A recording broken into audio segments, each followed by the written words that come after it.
my friends, and welcome back to the Dusty Tome.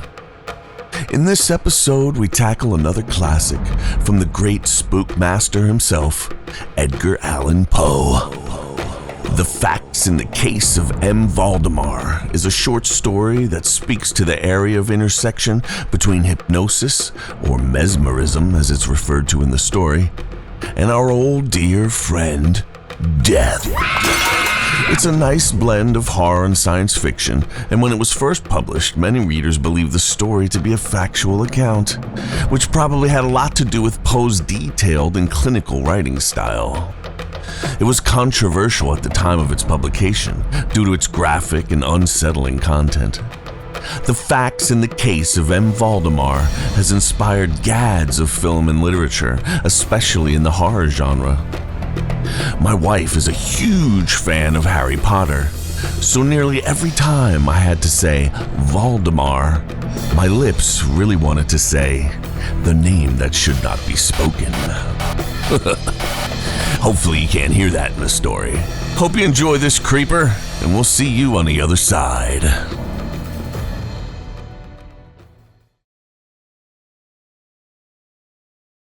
The Facts in the Case of M. Valdemar.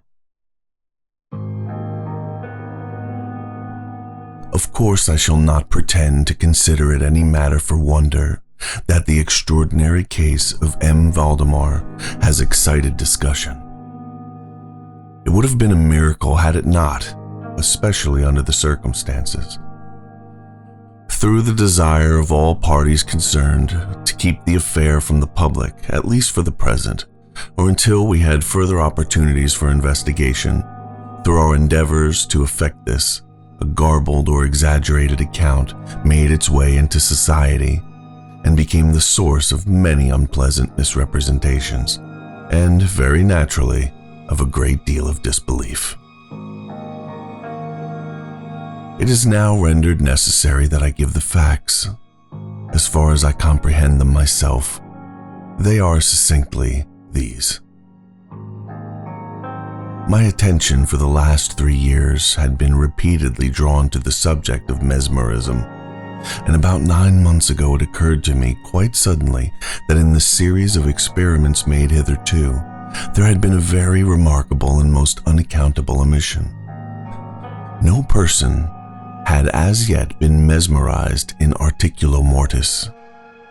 It remained to be seen, first, whether, in such condition, there existed in the patient any susceptibility to the magnetic influence. Secondly, whether, if any existed, it was impaired or increased by the condition. Thirdly, to what extent and for how long a period the encroachments of death might be arrested by the process. There were other points to be ascertained, but these most excited my curiosity, the last in especial, from the immensely important character of its consequences. In looking around me for some subject by whose means I might test these particulars, I was brought to think of my friend, M. Ernest Valdemar, the well-known compiler of the Bibliotheca Forensica, an author under the nom de plume of Issachar Marx, of the Polish versions of Wallenstein and Gargantua. M. Valdemar, who has resided principally at Harlem, New York, since the year 1839, is, or was, particularly noticeable for the extreme spareness of his person, his lower limbs much resembling those of John Randolph, and also for the whiteness of his whiskers, in violent contrast to the blackness of his hair, the latter, in consequence, being very generally mistaken for a wig.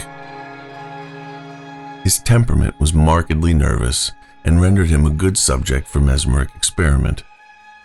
On 2 or 3 occasions I had put him to sleep with little difficulty, but was disappointed in other results which his peculiar constitution had naturally led me to anticipate. His will was at no period positively or thoroughly under my control, and in regard to clairvoyance, I could accomplish with him nothing to be relied upon.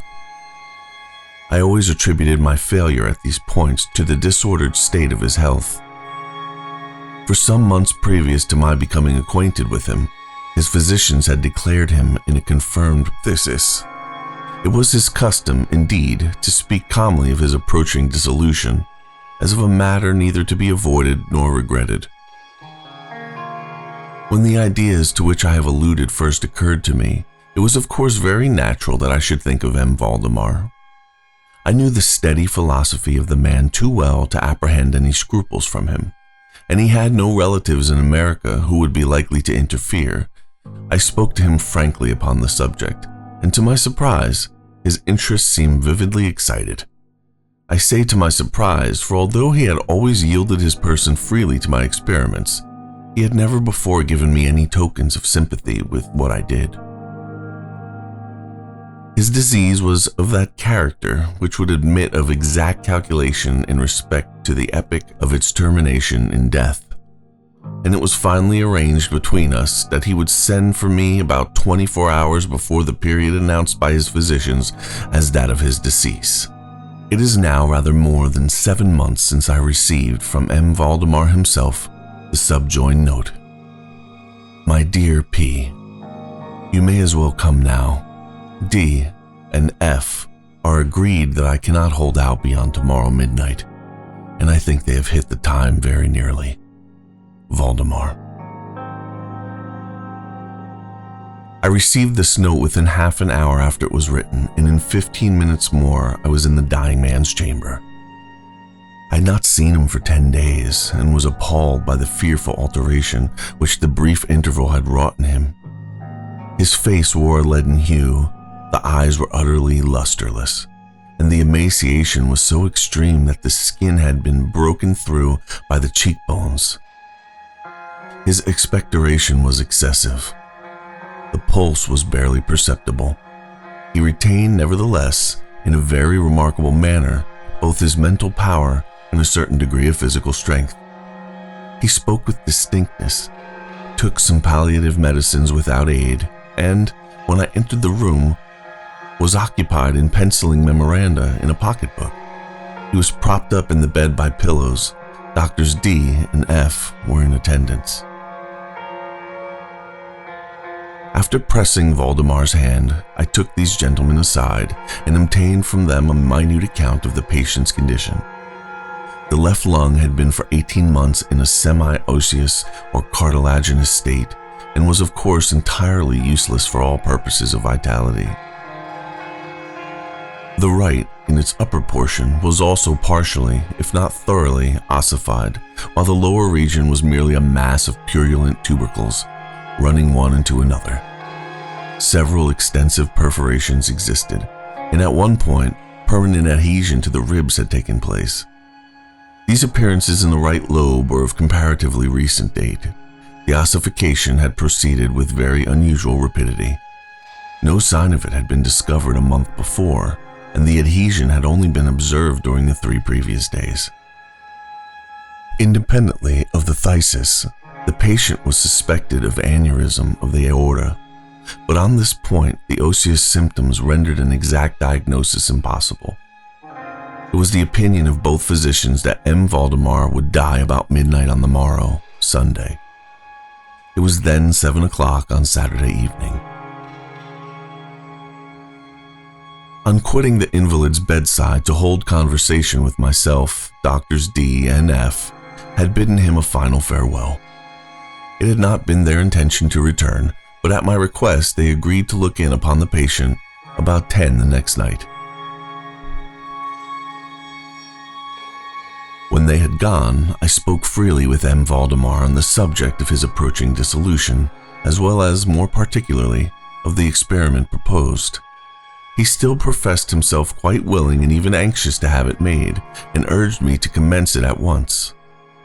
A male and a female nurse were in attendance, but I did not feel myself altogether at liberty to engage in a task of this character with no more reliable witnesses than these people, in case of sudden accident might prove.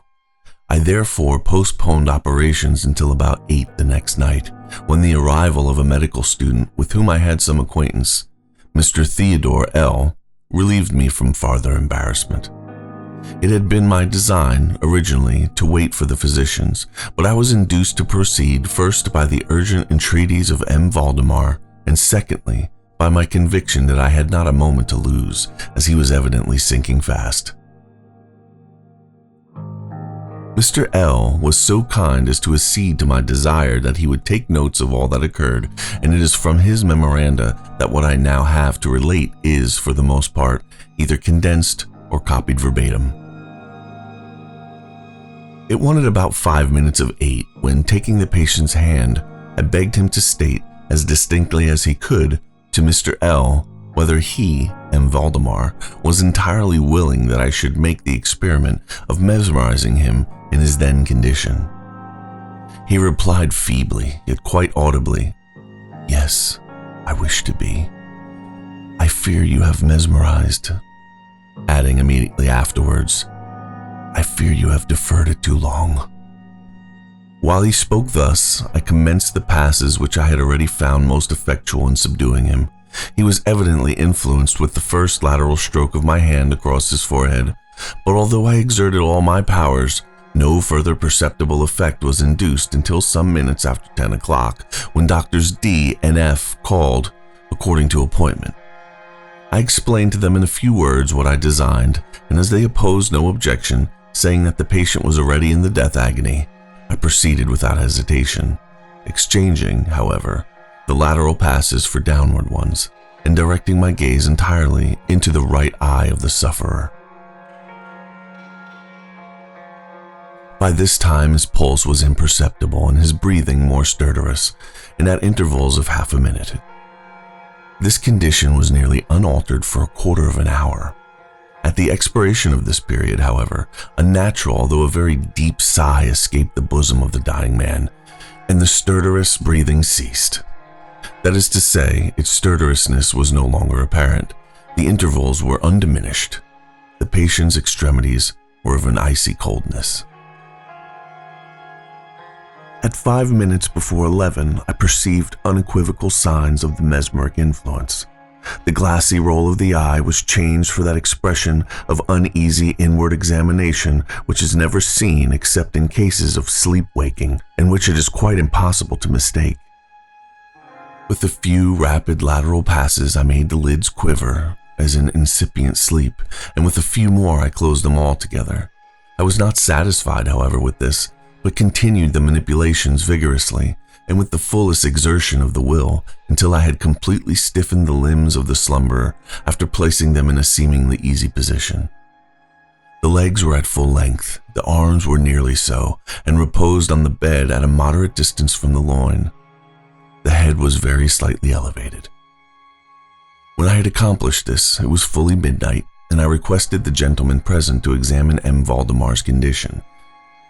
After a few experiments, they admitted him to be in an unusually perfect state of mesmeric trance. The curiosity of both the physicians was greatly excited. Dr. D resolved at once to remain with the patient all night, while Dr. F took leave with a promise to return at daybreak. Mr. L and the nurses remained. We left M. Valdemar entirely undisturbed until about 3 o'clock in the morning, when I approached him and found him in precisely the same condition as when Dr. F went away. That is to say, he lay in the same position, the pulse was imperceptible, the breathing was gentle, scarcely noticeable unless through the application of a mirror to the lips. The eyes were closed naturally, and the limbs were as rigid and as cold as marble. Still, the general appearance was certainly not that of death. As I approached M. Valdemar, I made a kind of half-effort to influence his right arm into pursuit of my own, as I passed the latter gently to and fro above his person. In such experiments with this patient, I had never perfectly succeeded before, and assuredly I had little thought of succeeding now. But to my astonishment, his arm very readily, although feebly, followed every direction I assigned it with mine. I determined to hazard a few words of conversation. "M. Valdemar," I said, "are you asleep?" He made no answer, but I perceived a tremor about the lips and was thus induced to repeat the question again and again. At his third repetition, his whole frame was agitated by a very slight shivering. The eyelids unclosed themselves so far as to display a white line of the ball. The lips moved sluggishly, and from between them, in a barely audible whisper, issued the words, "Yes, asleep now. Do not wake me. Let me die so." I here felt the limbs and found them as rigid as ever. The right arm, as before, obeyed the direction of my hand. I questioned the sleepwaker again. "Do you still feel pain in the breast, Valdemar?" The answer now was immediate, but even less audible than before. "No pain. I am dying." I did not think it advisable to disturb him further just then, and nothing more was said or done until the arrival of Dr. F., who came a little before sunrise and expressed unbounded astonishment at finding the patient still alive. After feeling the pulse and applying a mirror to the lips, he requested me to speak to the sleepwaker again. I did so, saying, "Valdemar, do you still sleep?" As before, some minutes elapsed ere a reply was made, and during the interval the dying man seemed to be collecting his energies to speak. At my fourth repetition of the question, he said very faintly, almost inaudibly, "Yes, still asleep, dying." It was now the opinion, or rather the wish, of the physicians that Valdemar should be suffered to remain undisturbed in his present apparently tranquil condition until death should supervene, and this, it was generally agreed, must now take place within a few minutes. I concluded, however, to speak to him once more, and merely repeated my previous question. While I spoke, there came a marked change over the countenance of the sleepwaker. The eyes rolled themselves slowly open, the pupils disappearing upwardly. The skin generally assumed a cadaverous hue, resembling not so much parchment as white paper, and the circular hectic spots which, hitherto, had been strongly defined in the center of each cheek, went out at once. I use this expression because the suddenness of their departure put me in mind of nothing so much as the extinguishment of a candle by a puff of the breath. The upper lip at the same time writhed itself away from the teeth, which it had previously covered completely, while the lower jaw fell with an audible jerk, leaving the mouth widely extended and disclosing in full view the swollen and blackened tongue. I presume that no member of the party then present had been unaccustomed to deathbed horrors, but so hideous beyond conception was the appearance of Valdemar at this moment that there was a general shrinking back from the region of the bed. I now feel that I have reached a point of this narrative at which every reader will be startled into positive disbelief. It is my business, however, simply to proceed. There was no longer the faintest sign of vitality in Valdemar, and concluding him to be dead, we were consigning him to the charge of the nurses when a strong vibratory motion was observable in the tongue. This continued for perhaps a minute. At the expiration of this period, there issued from the distended and motionless jaws a voice, such as it would be madness in me to attempt describing. There are, indeed, 2 or 3 epithets which might be considered as applicable to it in part.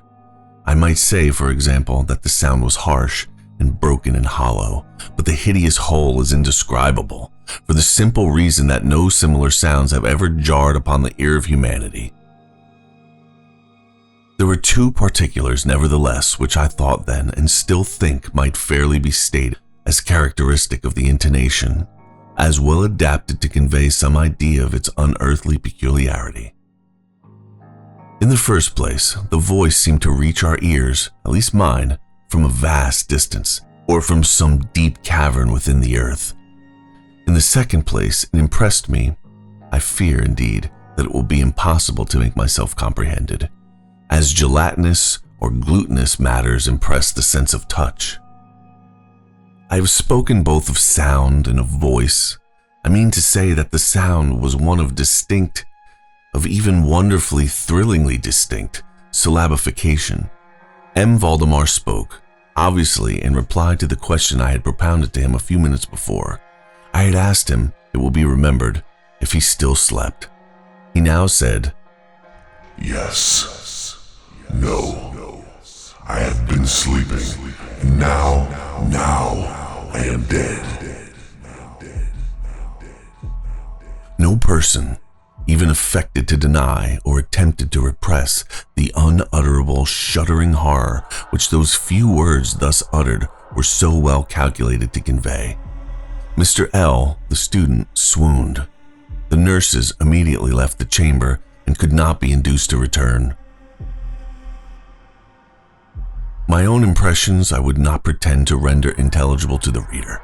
For nearly an hour, we busied ourselves, silently, with the utterance of a word, in endeavors to revive Mr. L. When he came to himself, we addressed ourselves again to an investigation of M. Valdemar's condition. It remained in all respects as I have last described it, with the exception that the mirror no longer afforded evidence of respiration. An attempt to draw blood from the arm failed. I should mention, too, that this limb was no farther subject to my will. I endeavored in vain to make it follow the direction of my hand. The only real indication, indeed, of the mesmeric influence was now found in the vibratory movement of the tongue whenever I addressed M. Valdemar a question. He seemed to be making an effort to reply, but had no longer sufficient volition. To queries put to him by any other person than myself, he seemed utterly insensible, although I endeavored to place each member of the company in mesmeric rapport with him. I believe that I have now related all that is necessary to an understanding of the sleep-waker's state at this epoch. Other nurses were procured, and at 10 o'clock I left the house in company with the 2 physicians and Mr. L. In the afternoon, we all called again to see the patient. His condition remained precisely the same. We had now some discussion as to the propriety and feasibility of awakening him, but we had little difficulty in agreeing that no good purpose would be served by so doing. It was evident that, so far, death, or what is usually termed death, had been arrested by the mesmeric process. It seemed clear to us all that to awaken M. Valdemar would be merely to ensure his instant, or at least his speedy, dissolution. From this period until the close of last week, an interval of nearly 7 months, we continued to make daily calls at M. Valdemar's house, accompanied now and then by medical and other friends. All this time, the sleeper-waker remained exactly as I have last described him. The nurses' attentions were continual. It was on Friday last that we finally resolved to make the experiment of awakening or attempting to awaken him. And it is the perhaps unfortunate result of this latter experiment which has given rise to so much discussion in private circles, to so much of what I cannot help thinking unwarranted popular feeling. For the purpose of relieving M. Valdemar from the mesmeric trance, I made use of the customary passes. These, for a time, were unsuccessful. The first indication of revival was afforded by a partial descent of the iris. It was observed, as especially remarkable, that this lowering of the pupil was accompanied by the profuse outflowing of a yellowish ichor from beneath the lids, of a pungent and highly offensive odor. It was now suggested that I should attempt to influence the patient's arm, as heretofore. I made the attempt and failed. Dr. F. then intimated a desire to have me put a question. I did so as follows. M. Valdemar, can you explain to us what are your feelings or wishes now? There was an instant return of the hectic circles on the cheeks. The tongue quivered, or rather rolled violently in the mouth, although the jaws and lips remained rigid as before, and at length the same hideous voice which I have already described broke forth. For God's sake, quick, put me to sleep. Quick, waken me. Quick. I say to you that I am dead. I was thoroughly unnerved, and for an instant remained undecided what to do. At first, I made an endeavor to recompose the patient, but failing in this through total abeyance of the will, I retraced my steps and as earnestly struggled to awaken him. In this attempt, I soon saw that I should be successful, or at least I soon fancied that my success would be complete, and I am sure that all in the room were prepared to see the patient awaken. For what really occurred, however, it is quite impossible that any human being could have been prepared. As I rapidly made the mesmeric passes, amid ejaculations of "Dead, dead," absolutely bursting from the tongue and not from the lips of the sufferer, his whole frame at once, within the space of a single minute, or even less, shrunk, crumbled, absolutely rotted away beneath my hands. Upon the bed, before that whole company, there lay a nearly liquid mass of loathsome, of detestable putrescence. The end.